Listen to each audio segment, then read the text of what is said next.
There we go. Is that, yep. Is that better? Yeah. Okay. Yep. We're good. Okay. All right. Good evening, everyone. It is 7:31, calling the meeting to order. I'm going to start by doing roll call.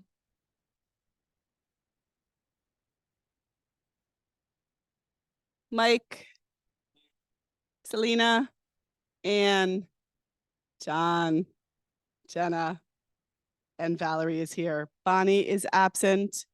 Mary Ellen is absent, and Jennifer is absent, or Jennifer's online, but not in the room. Yeah, I'm on the Zoom. Yeah. Yep. Okay. If everyone had a chance to read the minutes, can I ask for a motion to approve the May 16th minutes?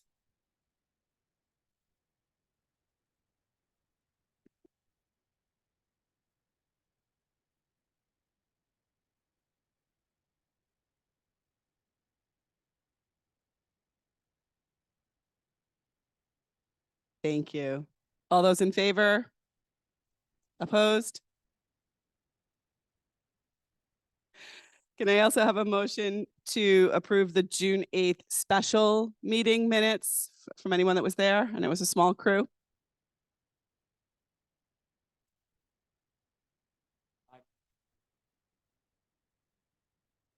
June 8th. I second. I second. Okay. Anyone, all in favor? Aye. Aye. Opposed? Great, so moved.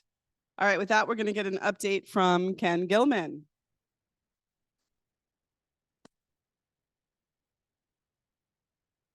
Thank you. This won't take very long. Just so you know, in case you hear, the back driveway has a couple of potholes that are going to be taken care of by Tony Lupino's people within the next week or so. Also, I don't know if it was shared, but the insurance company sent somebody around. They found what they thought was something wrong with the boiler that wasn't piping properly. Marshall Oil came and, quote, fixed it, end of quote. They said it was perfectly fine, but if that's what's going to take to keep the insurance company happy, they'll keep the insurance company happy. Other than that, all's well with the world. Questions?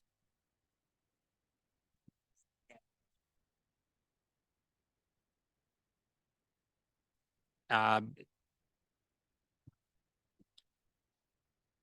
insurance company comes like once a year to check things, or we don't, or they just happen to ask to do an inspection? I don't know if the insurance company was the same or changed, but they came. It's the first time that I know of in the last 4 or 5 years that the insurance company came and looked around. So Okay, all right, thank you. maybe they want to just make sure the building was still here. Thanks, Ken. All right, we're going to start with committee updates until Mike and the auditors arrive. Any updates in finance, John?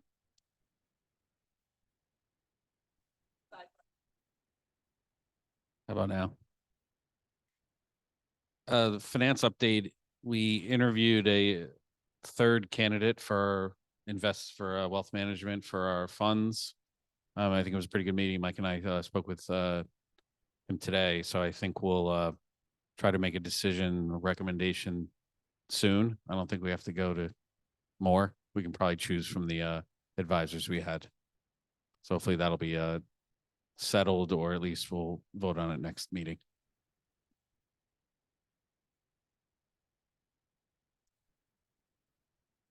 Mike, governance.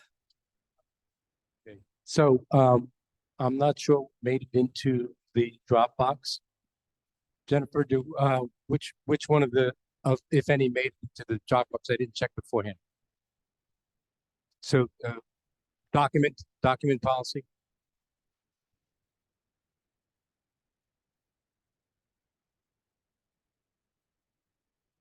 Oh, okay. So let's start with the easy one. Jenna, do you want to talk about yours?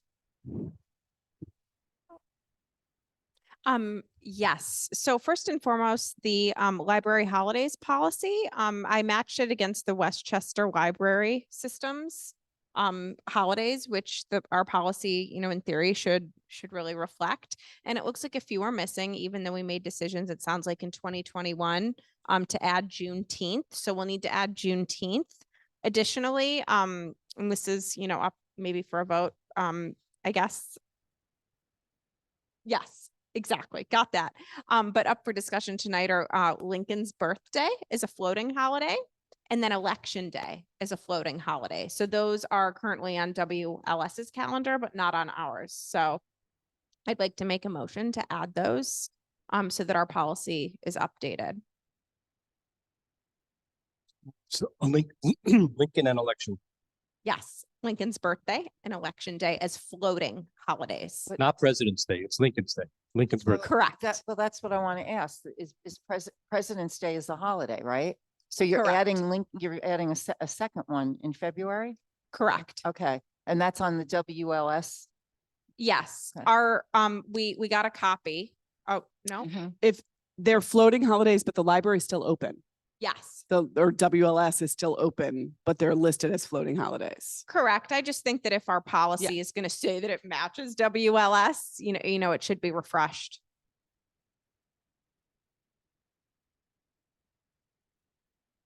So those simple two additions and then formally adding Juneteenth, which it sounds like was formerly voted on, will get us up to speed.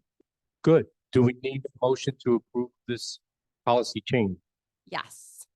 I'd like You can do it. I'd like to make a motion to update this. Second. Thanks, John. All those in All in favor? favor? Aye. Thank you. Anyone opposed? If you can go to the next one, Jennifer, which I thought confidentiality, yes. We have a policy currently of confidentiality of library records, which is actually what I thought very well worded. And it essentially tells the public that we are very aware of confidentiality in terms of their library use, and that there would need to be a very rigid process in order for us to release any records of any kind. I don't know if you've had a chance to review it, but I would like to go ahead with this policy and move that we accept this policy review. So I have one question Mhm. about it, because when I read the bullet that says, for instance, the circulation records are confidential, like we do include data on the number of books taken out. To me, that's circulation. So it could be just my interpretation of the word. So really, I think what we're trying to say is that we're not going to share individual patrons' confidential information or use of library resources. So I just wasn't sure if we should tweak it a little, because like, to me, like if I read that first bullet, I don't think that's true. I It's actually Posted on our website, I right? caught that as well. I Yeah. took the importance and urgency of this Yeah. as meaning, we're not going to go looking up residents' Right. histories and going like title by title, seeing what they've checked out. So we probably could have like a line that provides better coverage, and I'm happy. You Mike. have a Okay, suggestion? yeah. So, yeah, you would just add patrons after the circulation records of the Pound Ridge Library District's patrons are normally confidential regardless of the source of inquiry. Is that? I think so. I don't know, Jennifer, if you have a view. To run on Well, but patrons? yeah, it's individual. So circulation through of the individual. How does that?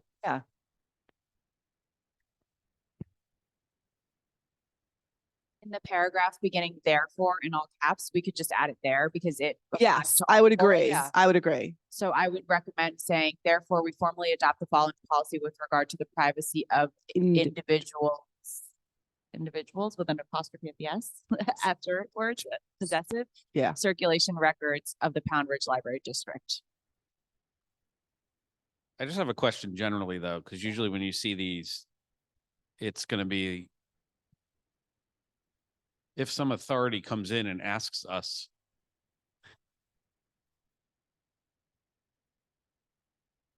If you scroll down, it does say. And in the that's, case that's good enough for us? Okay. such process, order, or subpoena consultation made, blah, blah, blah, with appropriate legal advisor to determine. Okay. My only other thought that I noted was that, like, let's scenario play here, right? Like someone maybe is interning, not that we don't trust our interns, and they look up a political book and they see how many times it's been checked out and that makes its way into a flyer or something. I actually don't think that it's expressly like just for patrons.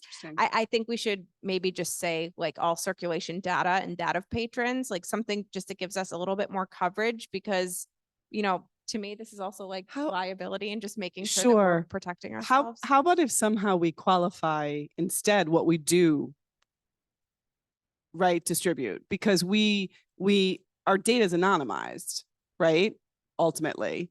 And that's what we distribute. So we post on our website, it's not specific books and it's not specific. Now we do though post on social media, top 5 books read this month, right? So I don't know. That's also like at the discretion. Yeah. And that can also maybe be at the discretion of the library. And Mhm. I don't know. I think we can have some level of autonomy in sharing what's trending. I think it's more so just we don't want it being used for Yeah, anything absolutely. nefarious. Yeah. So then the suggestions, should we rework some of this and then review it next month? Yeah, I think that's a good idea. Good. Yeah. I'll take it on to, do some editing and send it around and see if we can come up with a good wording. And then finally, the third, policy that, was going to be reviewed, had to do with, collection management. And this was originally, it's not called collection management it has a different name, right? This is the new name, right? And it includes a very important section about how we acquire books, especially mentioning in terms of today's environment, things that we don't take into account when acquiring and reviewing our book collection. So what's happened since our policy 10 years ago, Jennifer pointed out that New York State WLS has incorporated an entire collection management policy that includes the information about how we acquire books, but also has a lot of guidance, mostly I think for the director in terms of how long you keep books, how long, how you dispose of books, etc. So that is also something that we're not going to approve. Okay. So it turned, as Jennifer's pointing out, the collection management policy comes from Empire State Library Network and the Public Library Systems Director Organization. And so what we included in the Dropbox is the information on this new extensive policy, which I would ask the board to review, and then we can discuss it next meeting.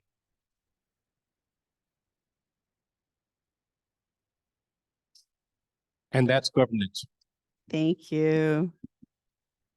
Jenna, anything on public relations? We have 2 updates. One dovetails nicely with programming with Selena. The first is that Jennifer had a great idea to submit us for a small, like best small libraries in America opportunity. So we're really excited. We think the library could be a perfect shoe-in for that. And we're going to work together as a committee on the submission to make sure that we represent ourselves effectively for it. So props to you, Jennifer. That was a great find. And hopefully we'll win. Hi. Hi.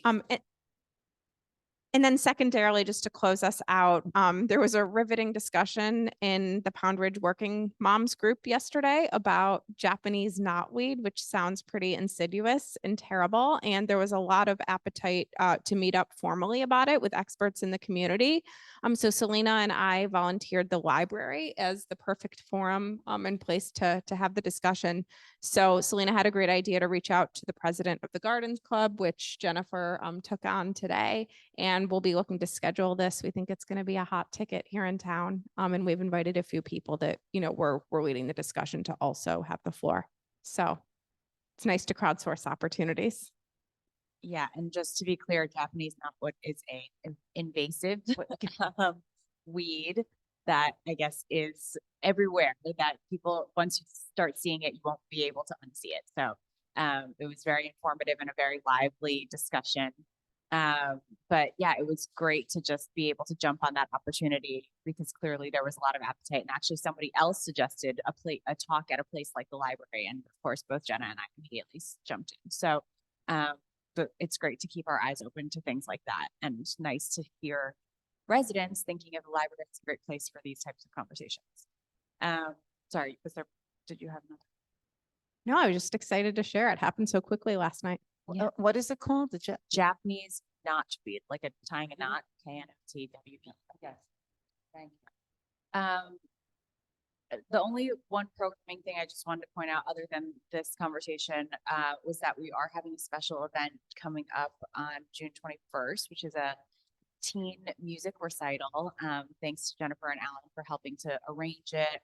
There will be some students from Fox Lane and John Jay who are performing, and Alan has been in close touch with the music teachers there to try to organize a special night. So it is open to the public, but it's just kind of a one-off thing. We were thinking of I think it's Making Music Day, one of these one-off quote unquote holidays, and just doing a little, seeing how we could engage the teens who might have, music to share and artistry to share. So we're looking forward to that. Great. Okay.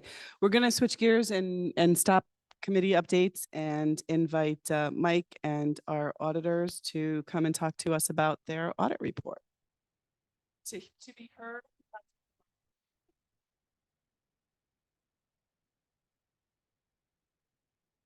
Please, Jenna, Selena, when they're here, take them on a tour of the back of the library. There's a lot of Japanese not waiting for them to look at.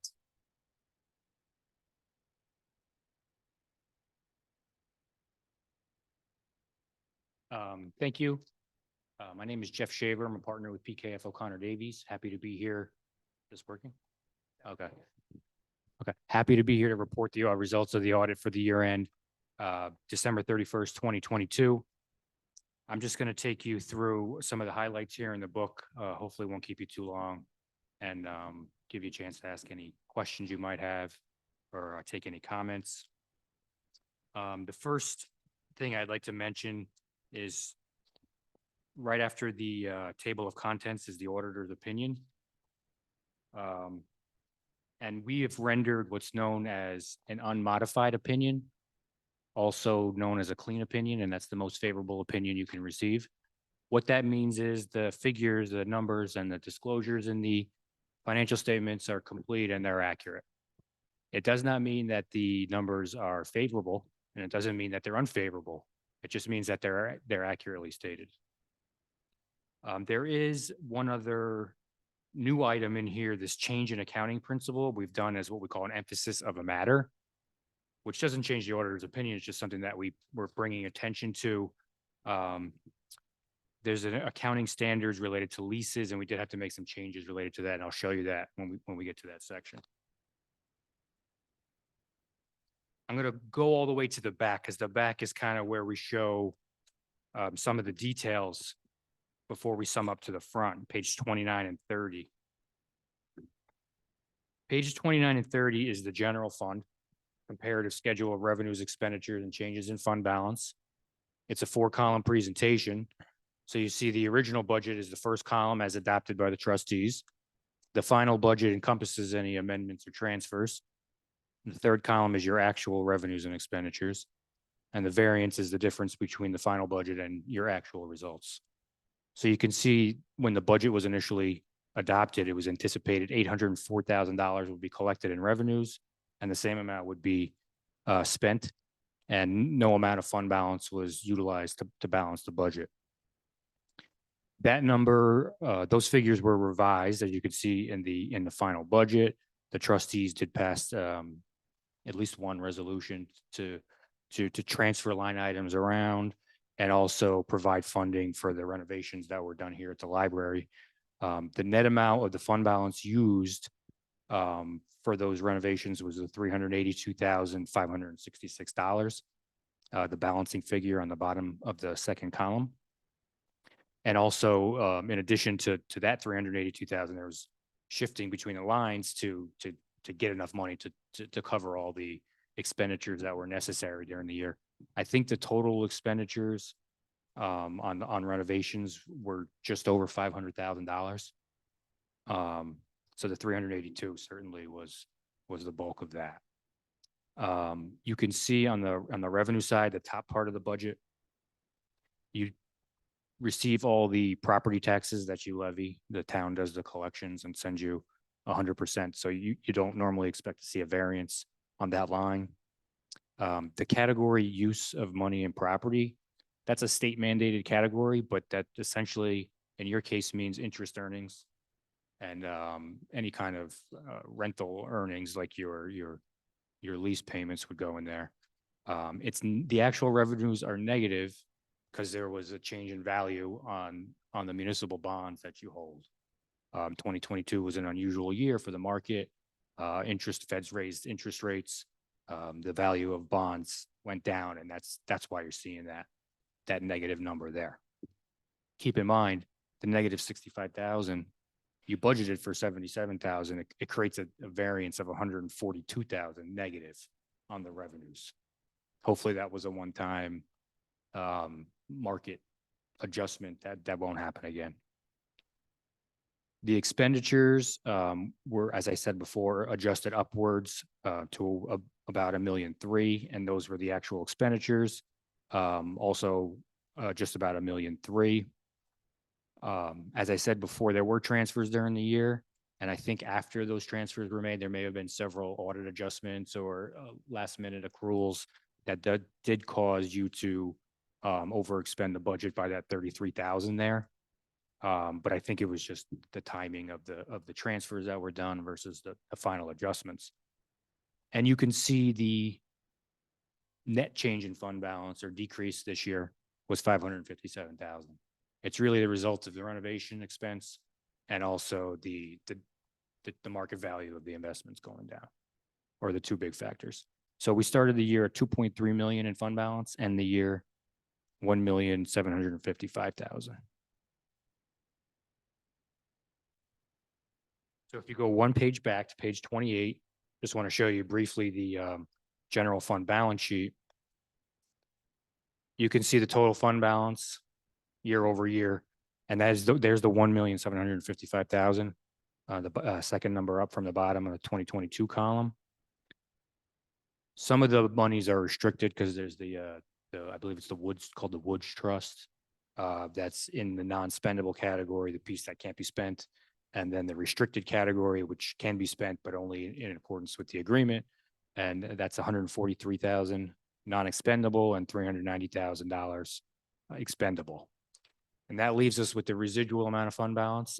And that's what we refer to as the unassigned fund balance. And that's 1,221,000. So that's available for the use at the discretion of the trustees for any, say, future renovations that need to be done, or additions, or any kind of capital work, or anything outside of the budget that would need to be provided before. That's where those funds would come from. So still a drop from the previous year. However, compared to the size of your budget, 1.2 million is still a healthy number. So you're still in a good position with the fund balance. The change, almost forgot. The change, you'll see leases receivable as an asset.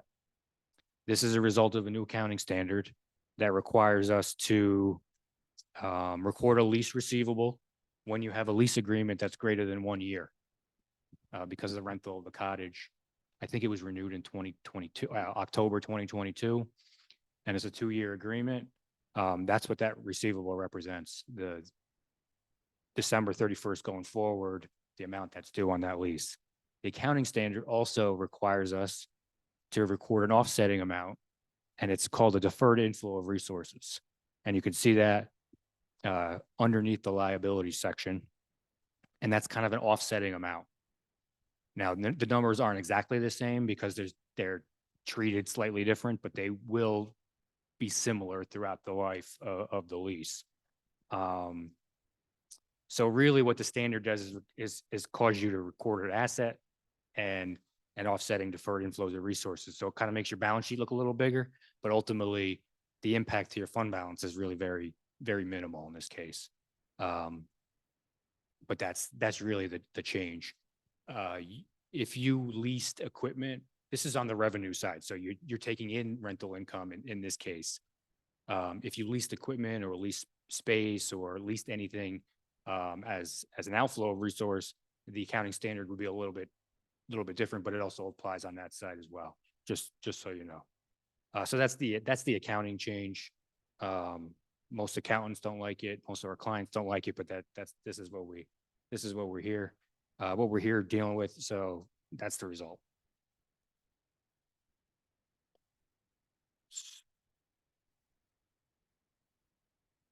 I want to take you up to pages 9 and 10.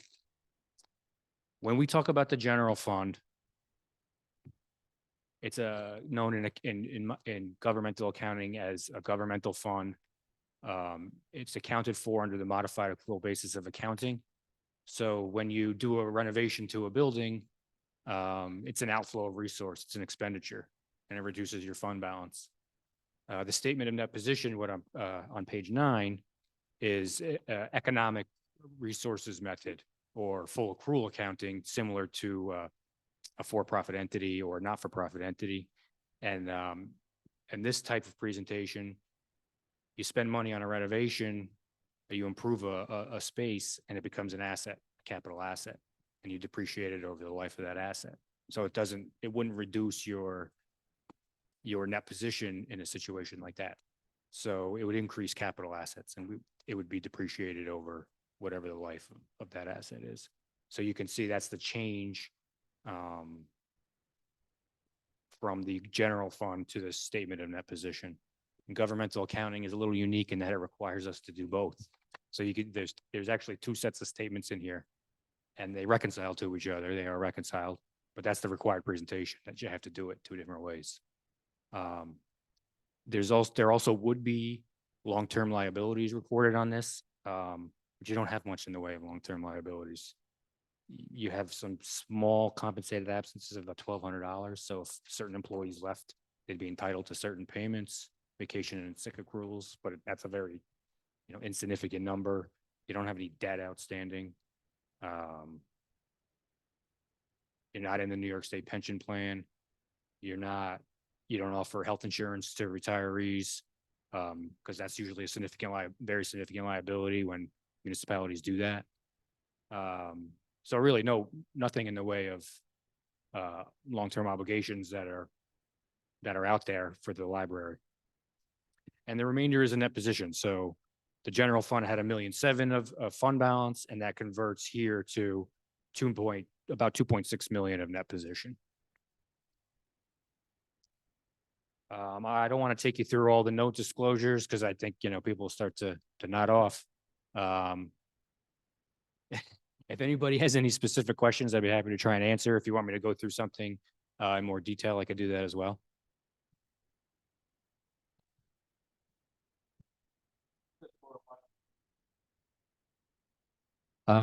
Just using page 9 as an example, on the third line under assets, the second line is investments, 744, 831, and then trusts are down at the bottom. What's the distinction between what are those investments on the top versus the trusts on the bottom? So the investments is what's actually in your brokerage accounts, the municipal bonds. The restrictions, not all of it. We did examine this when I first took over as partner quite in depth. And what we determined was that some of the money in the investments is not truly restricted. And it's called something else. I don't remember the name of it. If you remember, Mike, or it's we consider it non-restricted endowment, but I guess to answer your question, some of the investment money is not truly restricted. It's kind of more like an earmark. There's never, or at least I wasn't presented with anything in writing that required the library to use it for a specific purpose. So that's why there's a difference. Does that help answer your question? Yes, and then related to that, what is determined to be a non-expendable? Oh, so there's a piece in the agreement. What it says is, and it's quite old, but what it says is we're gonna donate this money. It's 143,000. You can never spend it, But you can use the, but you can use the interest. that's the clarification. I Yeah. want. Yeah, okay, thank you. So that 143 in theory will always be there.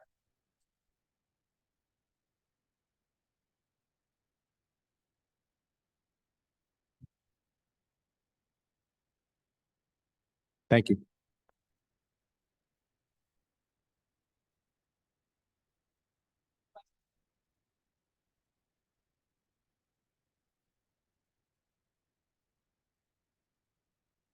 Thank you.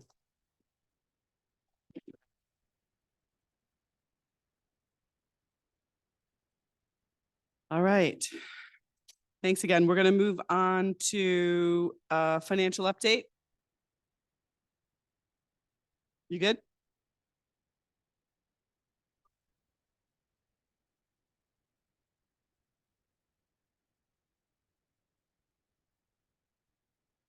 We are another year down.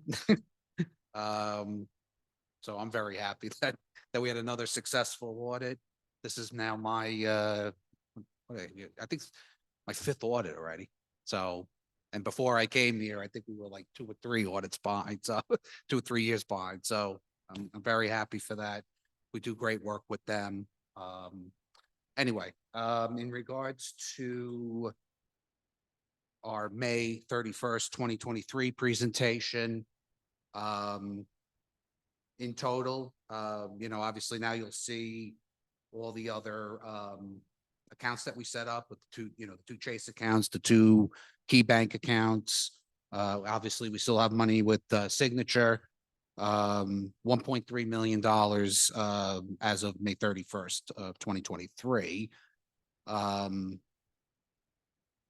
me just wanted to go over something quick.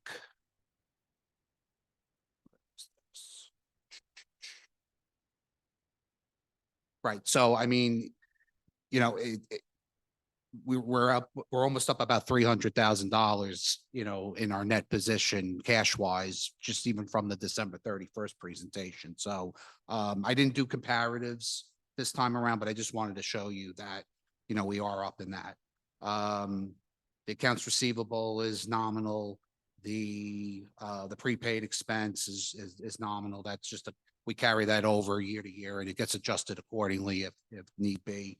The due from Pound Ridge. What is the AR? That should be either the amount that's due from either the tenant or there could be something. I can look at the aging schedule quick, but we can find out. It's fine. Usually it's like a timing issue with the tenant. Then you have the other assets, the 773,000. Again, that's the cash in the long term. That's the market value, versus the actual cash value. So you have $2.1 million in total assets, very strong balance sheet position. In regards to the current liabilities, you have the deferred revenue of 451,000. Again, that's the prorated entry that we do on a monthly basis, $64,000 each month, until the very end of the year where it'll go away. So that's just more of an accounting. You can't recognize the revenue until, that month happens. Then on page 2, this is the total equity. So this is pretty much the opening net equity, plus or minus, net income or net loss. And as of now, it's negative 98,000 net loss, but we'll talk about that on the profit and loss. If you go to the profit and loss statement on page 1, you'll see all the the investment income, you'll see actually now the gains, because of the market as we currently, so last year was a deficit, now we're in a gain situation. We've recognized 5/12 of that annual 774,000 tax levy, so that's the 322. And then you'll see other, you'll see the fine income, the passport income, which is now a new revenue source to the library. Interest income is obviously up, because of the interest rates. And then obviously at the bottom, you have the cottage rental so giving us a total of 387,000.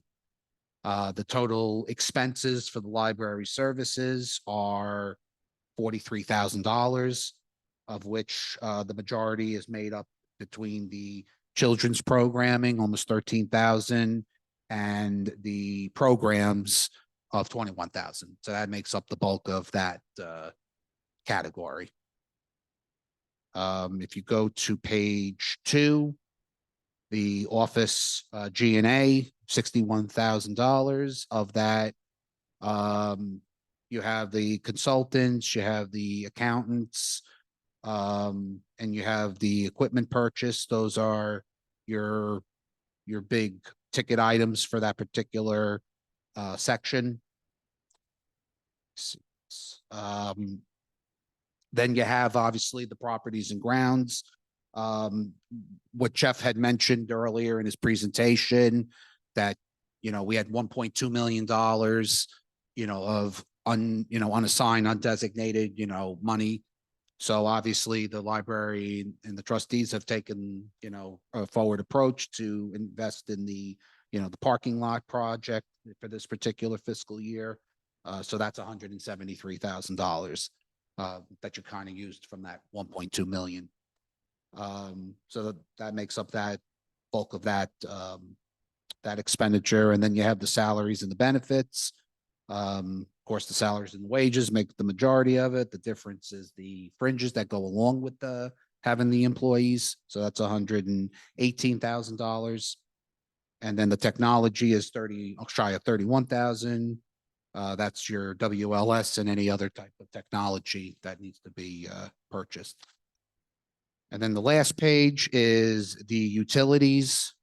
Obviously, high utility costs, and that's where you have the 13,000. So when you compare the revenues versus the expenditures year to date, that yields a $98,000 net loss. But again, the driver is really the parking lot project. That's what's driving, that negative. There's no other questions. Just on the last page, this is just the budgets versus the actual. Just comparing, this is more for just trend analysis. You'll see that, the total income is 388,000, actual, but the prorated budget through May 31st is 335. So right now it's trending at 116% of the budget, which is why it's yielding that $52,000, profit, if you want to say, or variance, positive variance. And then just the libraries, there's a budgetary savings of $6,100, or 88% of that budget's been spent to date. And if you go to page 2, that's over slightly, 7,300. But again, we could do a mid-year budget amendment, or we'll do a year-end budget amendment to cover these appropriations. The properties and grounds, obviously, that's self-explanatory. That's high. That's $173,000 over. But what we did last year, which was reflected in the report, a fancy term, we'll use appropriated fund balance, but really what it's doing is it's just using your unassigned fund balance.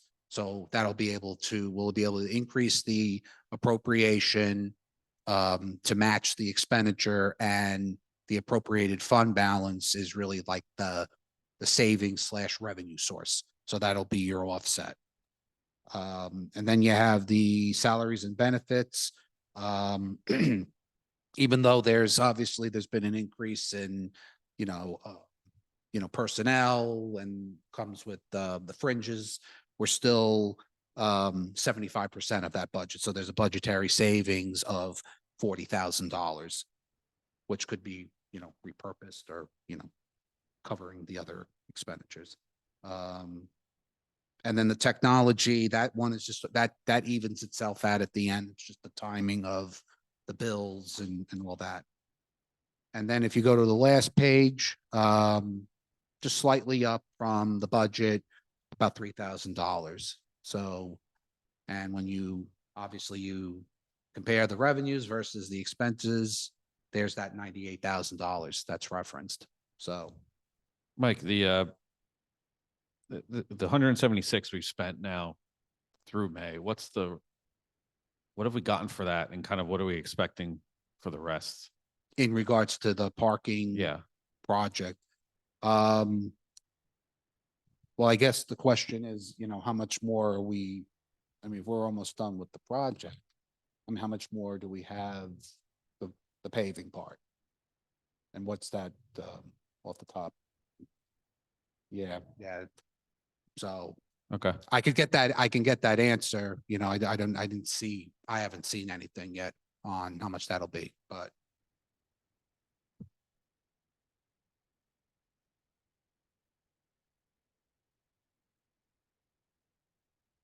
Right.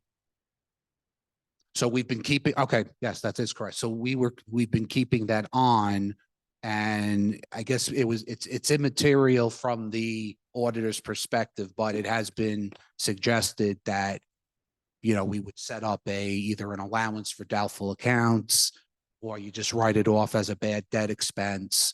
So we can take care of that, for housekeeping, and just Yeah, I write, mean, it's just a just line. write the thing off. I didn't think we would be owed that, right? So that's why it was just a question, right? When would we owe $2,000?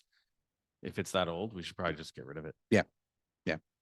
So, But okay, yeah, I just think on the big projects, we keep looking at this number, the parking lot, it keeps growing, and it's the same reasoning. I just want to kind of know what end game is. So if paving's the end game, maybe we just come prepared with that thinking so we can kind of put our head around it. Yeah. Because this audit kind of proves, right? It's all going to shift to an asset, so it's a good thing. mhm. It's gonna, right, helps in that position or whatever that was. Correct. When I got on board a few years ago, obviously the auditors, even though they were saying that the library is in good fiscal shape, and at the same time, we got to, you want to start investing in the building, and that's what the sport is doing right now. So this is a good thing. So Yeah, absolutely. yeah, so.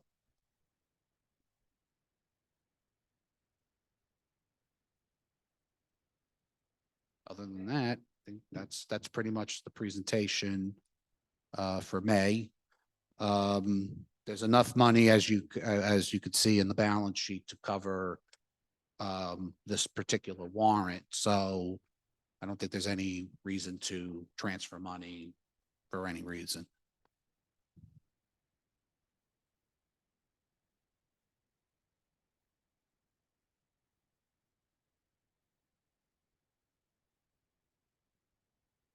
All right, so the original warrants were 26,785.65 with an addendum of 8,442.71. Total of 35,228.36. Do I have a motion to pay the warrants? Jennifer, can I ask you? What is book site? The $500, what it? Mhm.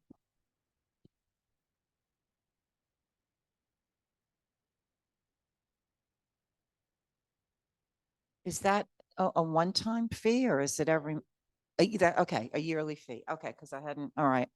And, all right, that was the question I had, except that TIAA CREF $1 is on both. It's on the addendum and it's on the original.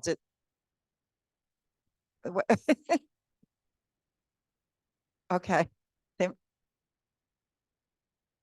So does that reduce our, Yep, our by a warrants by $1? Because it is in two places. Yeah. Yep. Okay. So the total should be 35,227.36. You want a motion, Valerie?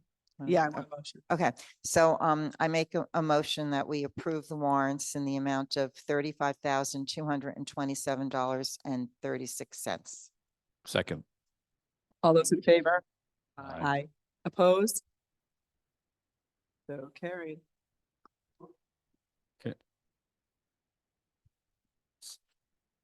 A question that comes up, it's been tradition here every month that there's a discussion about what money goes into the checking account and when there's movement into the savings account. And that seems excessive to me. I feel like I can decide when money should go into savings and checking. And so I just wanted to get a sense before, we don't need a motion or anything like that, but I occasionally being approached by Chase and being approached by KeyBank about that we have some money checking that really should be in savings. And I'd like to do that without having to bring it to the board's attention all the time. Is that okay, or do you want to any discussion on this? Well, I thought in our special meeting the other night, you brought up that we were transferring money. Yes, and that's what And I think I asked, we started out talking about it at the special meeting and questioning, is this necessary if our financial officer is moving money back and forth through existing bank accounts, is that something that you actually need approval and motions? I think my personal view is, as long as in your financial update, you can share what you did Mhm. so that everybody's aware and nobody's surprised at movement. I wasn't sure that we actually needed motions when you're moving money between accounts, but I don't know if others have a different view. No, I have the same view, but and I think reporting it protects you and protects us. That's all. Exactly. Good, thank you. And then, John, just so you know, I texted Bonnie. The 100,000, the amount left that was quoted to pave is $100,000. However, that number could change because we didn't do it within the time frame of the estimate. So gas prices could go up, tar prices could go up, right, et cetera. But that is what the proposal was an additional 100,000 to actually do the paving. Okay, Okay. that's good. And the 176,000 that we've already spent was lighting, architecture plans, engineer, like, et cetera. Okay. That's fine. And she said the material was purchased already. So if we actually paved this year, it's possible that price could stay the same. Sorry. I needed to phone a friend. Okay. But could I just want to ask one more thing. We have Sure. in our checking account, then we have $596,000. Yeah, That's why, that because was- we talked about that at the special meeting. Yes. Okay, so you. Right. Okay. Yeah. Okay, gotcha. But we have enough to pay the warrants. We don't have to do that. Okay, thank you. Which account are we using now? We are using Chase for checking and for the expenses. So, I mean, I could give a treasurer's report, but as of next Monday or Tuesday, we will get the final amount from Signature Bank to close that account. What I was really waiting for was, and I have to discuss it with Heidi, whether there are any outstanding checks that we don't want to bounce. So we have to just make sure that we've handled any outstanding checks to the Signature, Flagstar, Bank, and then we'll close that account, and it'll all be Chase. And then there will be an amount of 240,000 that we agreed on that will be a key bank. And since we're not going to be using that day to day, that will be mostly in as high an interest savings account as I can get. Sure. Okay. And we talked about, Mike, the outstanding checks some are significantly aged, right? So some point we make a decision that, too Right. bad. That no one's going to cash the checks. Right. Exactly. Or they're going to have to come back to us for a Yeah, replacement check, they which can is come fine back. as We're well. not hiding. Yeah. Yeah.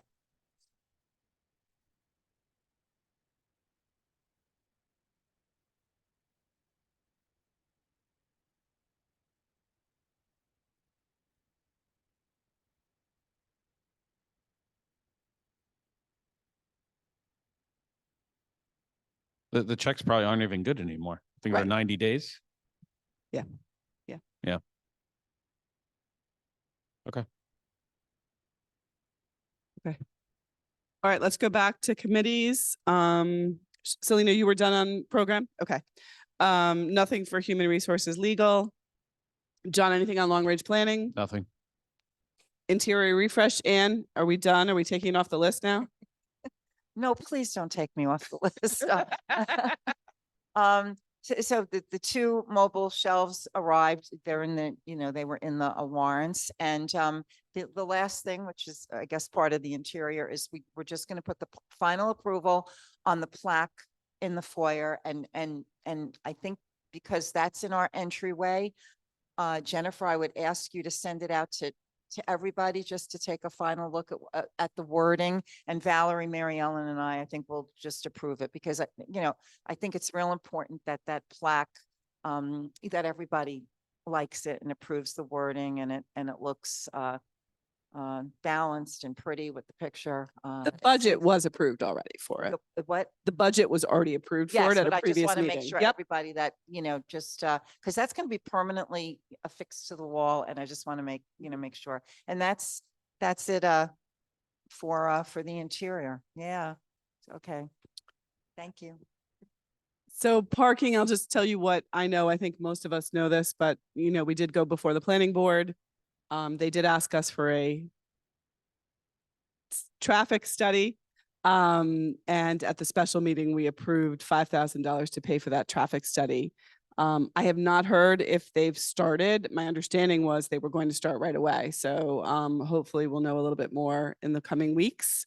And then we'll come back as a board and decide what to do with that information. I think generally what we've talked about is going back to the planning board with the traffic study in an informal meeting, and then hear what they think we might still need to do. And then we'd make decisions of whether we're going to move forward doing anything else. And so that has a big impact on the paving. Obviously, if we make a decision in the next month or so that we're just going to pave, that makes it, might happen this year. And if we make a decision that we'd like to do more, then that could change things. Jennifer, have you seen any activity out on the street, like with anybody? Okay. Yeah, I didn't Okay. think All so right. either. Not yet.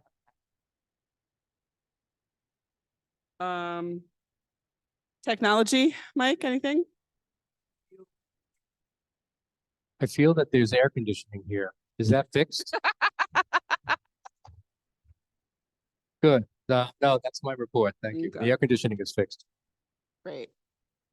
All right, we're moving on to Jennifer, Director's Report.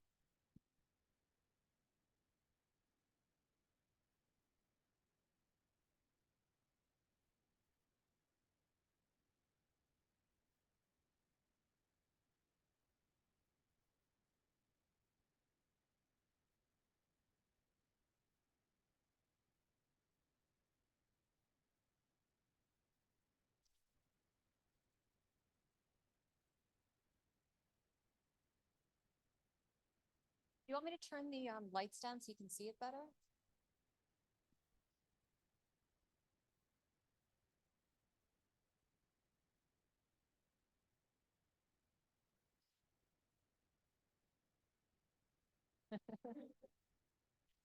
So we brought this up at the last meeting, but we tabled it because everybody wasn't here. Are we ready to make a decision? You want to table again one more day? One more meeting? Oh, sure. Okay, so we had some damage to the fence when we did the interior. I think it was either when dumpsters were delivered or taken away, or when the book holding things were there, but you can see the damage in the photos. And I've got quotes from 4 different vendors. Some of them include finials and some of them do not. Apparently finials are quite expensive because you can see the disparity between the quotes, the ones that include finials and the ones that do not. All of the quotes are in Dropbox. Yeah. I think there were 8. So the finials go on the wider part, like where the big posts are. Okay. Exactly.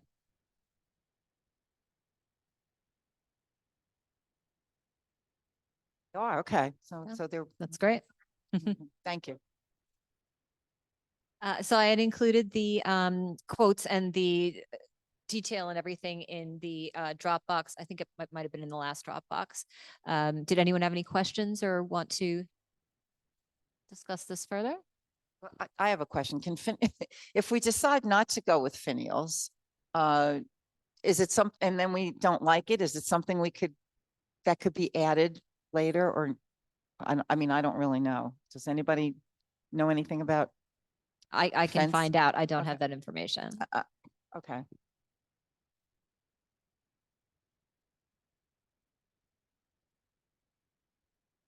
Okay, shall I just find that out and we'll move on and I'll come back with that? Just a general question of what does the finial looks like? Kind of like a pineapple. A pineapple. Like a okay. welcome, the Yes, pineapple? yes, Is that the okay. international Now, sign of now I welcome? know exactly what it looks like. My question is just, what is your recommendation, having spoken to these 4 different vendors?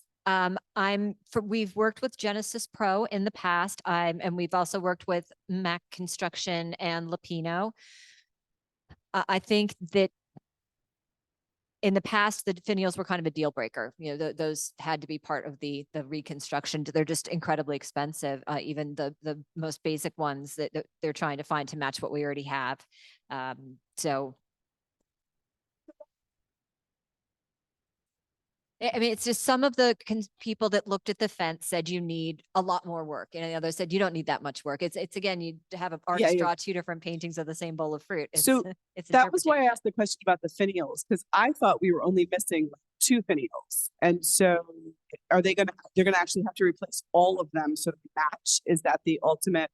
Oh, I think we're thought? missing like 6 out of 8. Are we? Yeah. Okay. So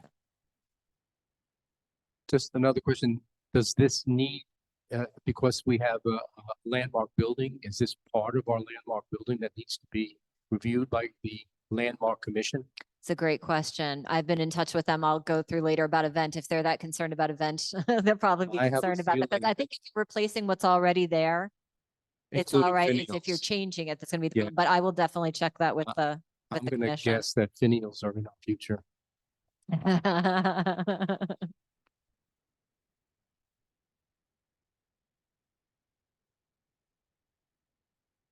Okay, would you like me to check with the Landmarks Commission first then, and then we can move on? Okay, terrific. I'll do that.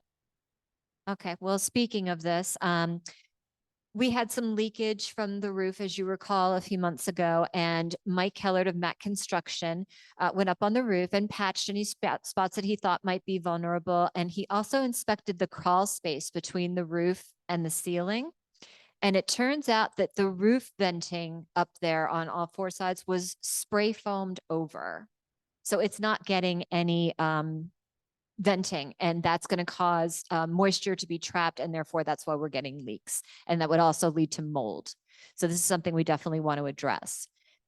When he was doing his inspection, in his estimation, the vents that are above the Pound Ridge Library sign on the side facing the street are insufficient to properly vent the moisture.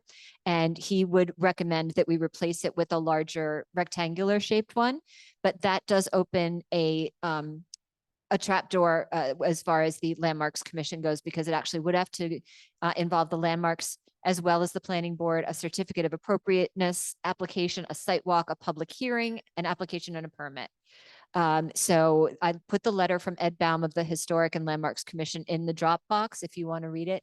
So maybe that's something to cogitate on for a bit. In the meantime, I'm trying to find someone who does foam spray removal. So I'll report back on that. Foam spray removal. I thought when you spray it, it comes off like styrofoam, but apparently it's more like cement. So it's a bigger job. I didn't realize we would need architectural plans to replace the vent. So maybe if it's properly vented on 3 sides, that will be sufficient and we wouldn't have to go through this. It's your call. Maybe there's like a fan or something that can be hooked up to one Hmm. and just create some circulation that way, pull the air through.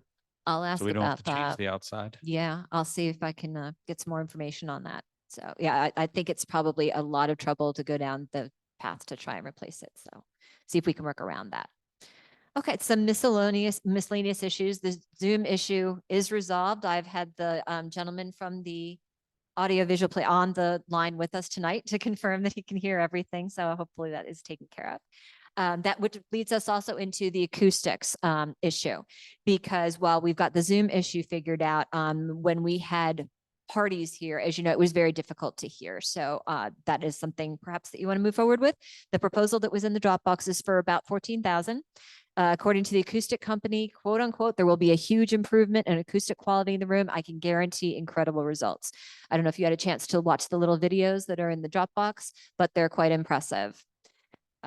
And I was curious whether if you wanted to move forward and if you wanted to request funds from the foundation. So 2 thoughts I had though, because his quote was, even if we just did the ceiling, which is a little bit cheaper, that's just the 12,000. Is that how I read this correctly? Yes. His proposal, that there would be a big improvement. So I mean, one thing I think we should consider is do you do one, see what happens before you do both? I don't know.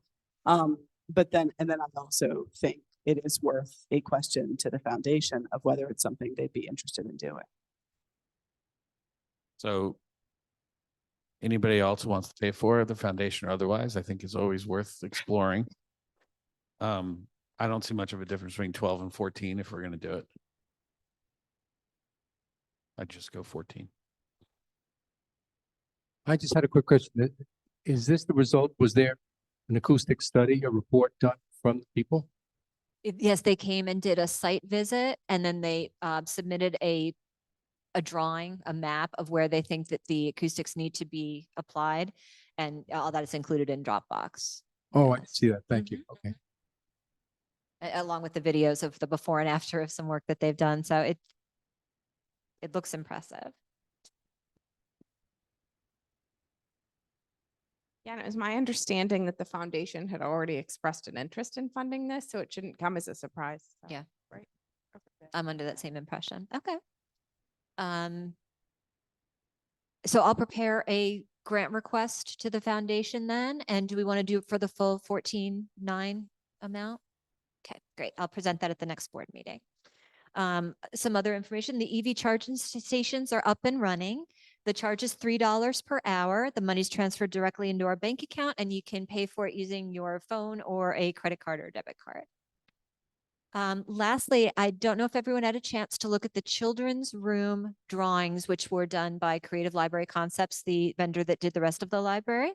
They gave us several configurations for the room and furniture and shelving.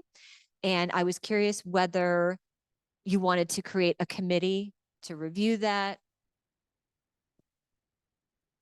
That's something that also the foundation, I think, could express some interest in possibly funding. I know that the Interior Committee is now officially defunct, so I didn't know if you want to start a new one for children's room. I looked at the drawings and then I looked at all the samples of the different furniture and the train table and it was, so I thought we talked about it would be a new committee. I think we did mention that in a meeting, so. I need to get some more details, for example, how many books we would have to shrink the collection, if any, and the location and that kind of thing. So it depends on the configuration that we decide on. If we like the curved shelving, but we don't like the curved seating or the amount of seating, et cetera. So it will take some time to really go over it and determine which configuration we like, and then the questions can be answered from there. So Okay. would you like to create an ad hoc committee, I guess? So one question I had as I looked through it, is it possible, I get we want to know how many books would fit, et cetera, with each configuration, but is there any way for him to ballpark a range? Because this is just my view. Like, if he's talking about $500,000, I would venture to guess that I'm not sure if the foundation has any appetite for that or we do, and maybe we split it. I don't know. But if he came back and said, "Oh no, I'm making this up. The rate is going to be $200,000 to $300,000," like it's hard for me to say like let's set up a committee and go to the foundation, or even start spending gobs of hours because that's what's going to happen of a committee to then all of a sudden after 6 months of figuring stuff out, we pick things and we like things and they're like, oh yeah, that's $1 million. Like it's just not going to happen. Yeah. So that was my absolutely. only thing, is whether he is willing to give us a range. We accept the fact that it might not be completely accurate, but before we go down that path, that's the only thing that I think I personally. Gotcha. And would you like A, B, and C would cost this much, and this much, or Yeah, I just don't a want to do general? tons of work, but it would, I just think it would be helpful. Well, but it also depends like what we select Of as course, furniture of and course. material. But, and don't forget, it's just one room. It's not like the entire interior refresh. It's just that you, Should, Yeah. so. just a suggestion though, do you include the foundation sooner than later? Put them on the committee. Hmm. Yeah, I think that's a great idea, but I also think it would be helpful to just get a sense of what are we trying to accomplish with this? Is it just a refresh because to modernize? Is it to maximize seating? Is it to maximize shelf space? Is it more activities, whatever it may be? Or is it so that storing time can seat more people in a circular arrangement, just to understand that so that we're all optimizing for the best things. Definitely. We've definitely seen an increase in traffic in the library, including in the children's room. Not so much this time of year because it's so beautiful outside, but in the winter. And I think we are trying to just maximize a comfortable space for everyone to exist in. Again, things like children don't come here anymore to do their book reports, for example. There's no Britannica encyclopedias that there not many people are taking out books on Uruguay, that kind of thing. And so maybe it makes sense to have less books and more comfortable seating. It all comes down to what your philosophy is, for the space. So again, that's just something we'll review. I'll go back to Brad and get you some estimates. And that's it from me.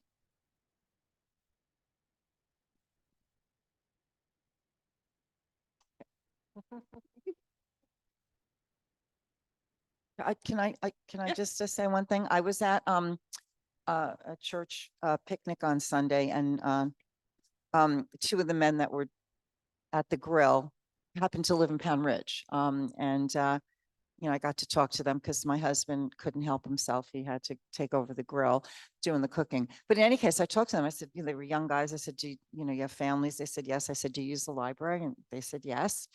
And one of them said, I really wish it were open on Sunday. So I said, we're working on that. I did tell him that. Okay. So, just wanted to bring that up. Okay. Yeah, so actually, okay, well, let's do a quick HR executive session to talk about that, Jennifer, if you'd stay too. Any public remarks? Alan?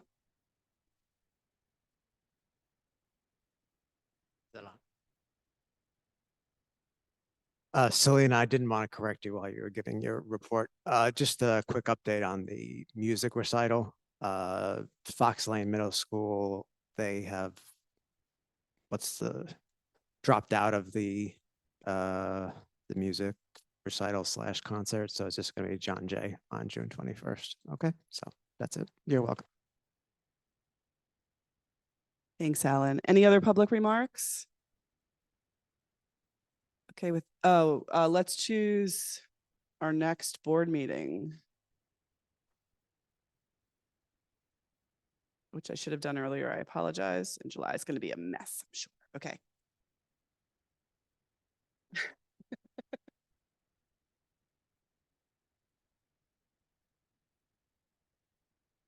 Whatever day it is. Okay.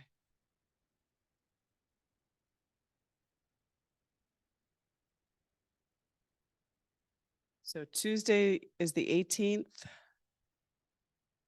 You're not going to be here? Okay. That whole week or just the 18th?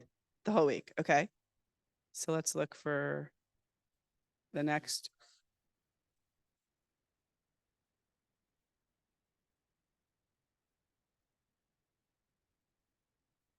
13th.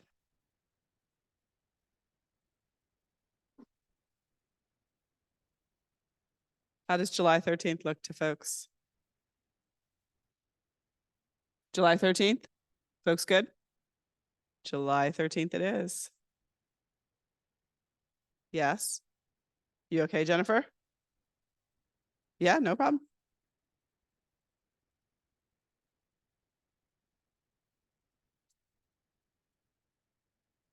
Okay.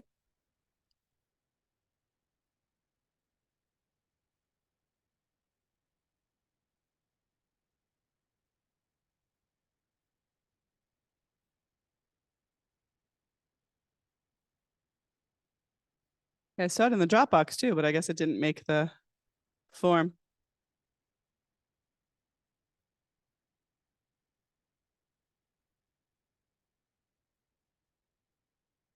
Absolutely.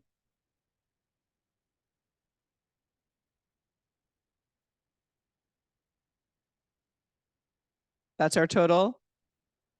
Okay. I forget who made the first motion. Can we make an emotion to amend the warrants approval?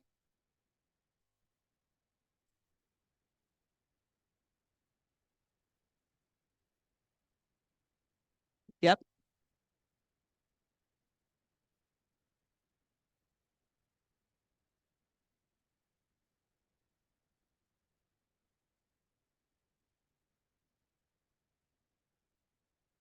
Second.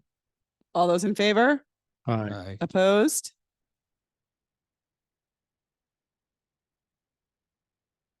Okay, as of 8:42 PM, we are adjourned.